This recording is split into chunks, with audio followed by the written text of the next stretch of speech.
Yeah, I should do some speaking exercises. But how are these gonna work? Because, I need to, because I have janky teeth, and I need to go to the dentist. But in the meantime, every time I speak is gonna have the risk of chomping on the side of my teeth, on the side of my tongue, with some talons, let's say. It hasn't been good for my teeth this past year. Stress. Yeah, a little bit of stress. Okay, so here's what happens. It gets better. Oh, ending with a cloying pro-gay message. Great. Awesome. A person whose humor I really adore, Justin Sayer, is like, in an early routine, was like, it doesn't get better. It gets different. It gets different. But so, day 2, and it didn't save the, okay, so I'm gonna go day 2, story world, and we're gonna go cold open, coat check.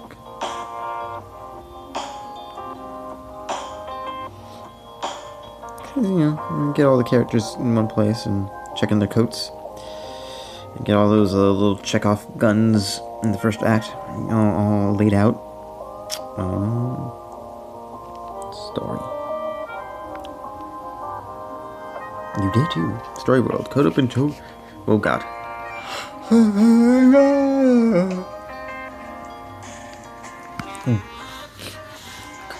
Girl at door, including the story, has meaning for you. I hope it can find a new meaning in the real. A boy sits by himself in a cafe. The waitress brings the coffee to the booth, and a little old woman is already seated and reading the newspaper.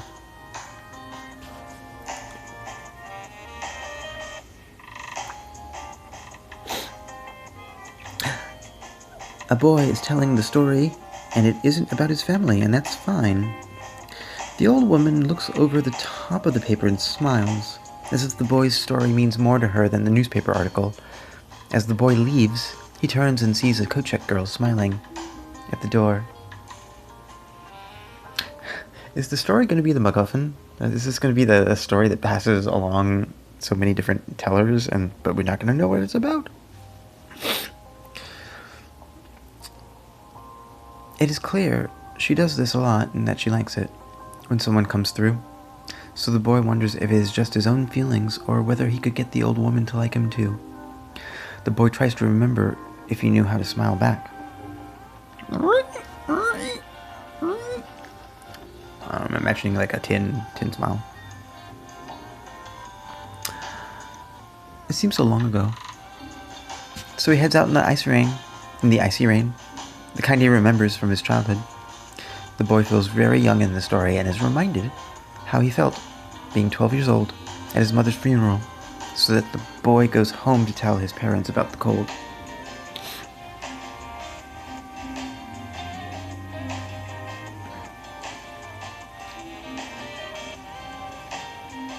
They are worried about his broken leg.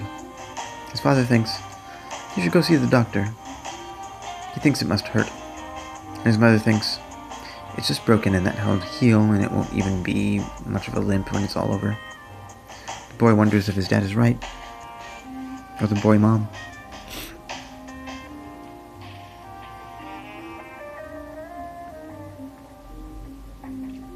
So the boy lies to his parents and makes them believe the truth. He tells them he doesn't think he'll ever walk again. The story is about how, when the young boy is feeling sorry for himself, his story reaches the point of a fork in the road.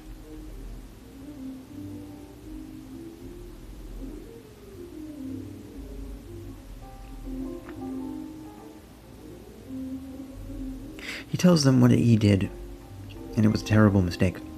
He shouldn't. He never would. He'd have gone to that park on a sunny day, and it turned out bad, and he almost died. His father wants to go and see the boy in his leg. His mother doesn't want him, but her mother wants him to go and be with the family. Multi-generational. Great.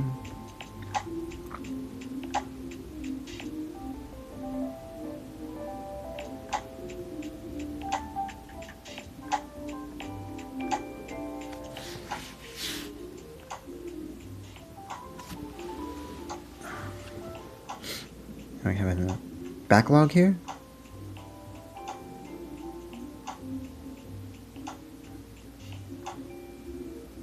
You don't need me. I'm never going back, says the boy to the family who are all standing in front of him. His parents hug him, and his sister, and his grandparents, and his uncle hugs him, and the story is a family thing now, and they all take him down the street. Take him down. The street. Mow him down? Kill him? Honor? It started raining. There's no traffic on the main drag, but there is the side streets where people live on their houses are set in the trees, and there's garbage and the snow falls off the roof. The boy looks around the house. He notices that the story has way too many commas in unusual places. They threaten to provide way different meanings. Let's try. I hope I don't lose the text space.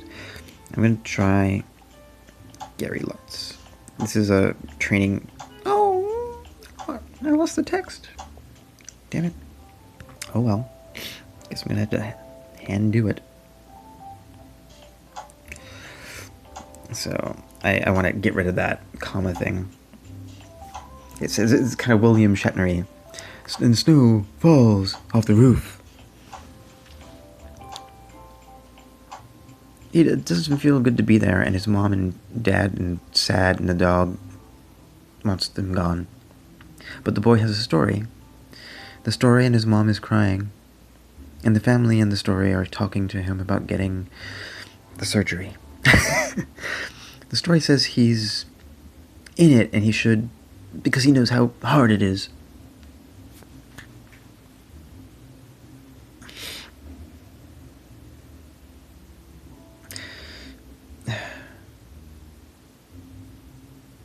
It hurts to move. It hurts to talk. The pain. And the blood. And they say he'll never play with the other kids again, and it won't stop. It never ends.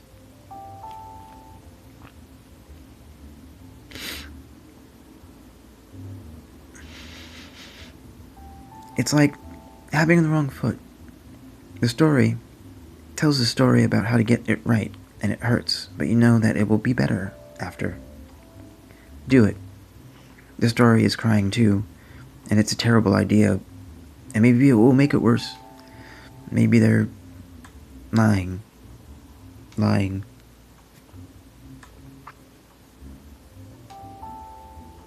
Tuba, tuba, tuba, tuba, tuba. He goes and asks the doctor for help, and then it happens.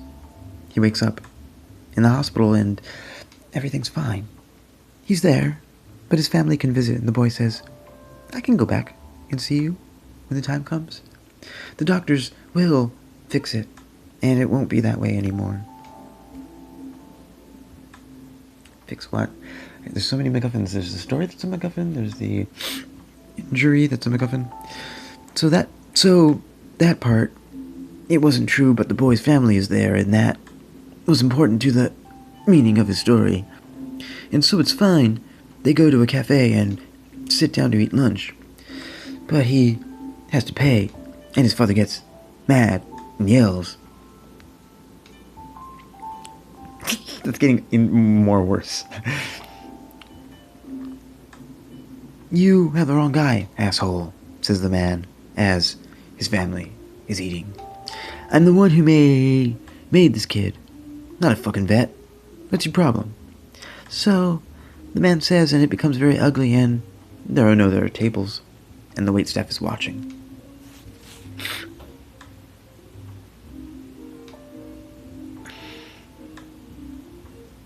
The waitress sees it, but she's a nice lady, and it makes her smile. It reminds The story that the waitress knows how it feels, and how the old boy wants it to be different, and that he's just a boy. That it doesn't have to be the way it is. Let's try another one. Bit Marcus.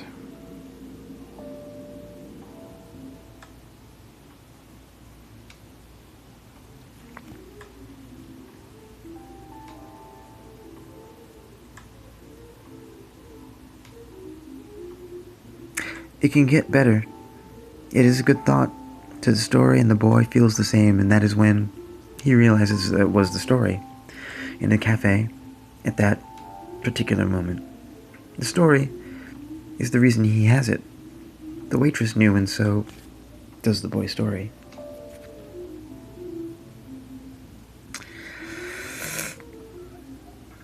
Story discriminator. The waitress tells the old man she loves the story. That's the meaning. And if she's going to college and the waitress wants to tell a story too, the young man in the story world is a great teacher, and that the young man teaches. According to these commas, I'm taking a dump.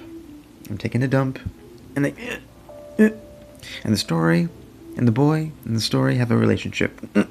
Where the girl in the story has feelings about the man who's a professor. The boy says he can't be a teacher, and he isn't sure he can't do it. And he like to leave the boy.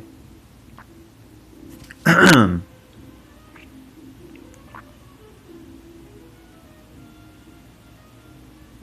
he stays for another day. He thinks he's being punished. He doesn't want to cause trouble. So he's just an old boy. They don't give him a name. You would think that he would have a name pre-installed, but you know. I'm gonna stop the turd thing. I'm sorry. And when the young man in the story tries to leave, his teacher pulls him away from the table and says, "Don't run, my little friend, because I know where you'll end up. Don't run, because the story and I want to be together all night long. The story has taken over, but the boy is afraid." This is going in a slightly weird direction. Let's see where it goes. So the teacher hugs the young boy, who doesn't really want to be hugged, and tells him that it's going to be okay. They have dinner that evening with the girl in the story telling them about her day as a student. Oh, good. So this is postpone whatever he has to do to, like, politely say, "Mister, no." No means no.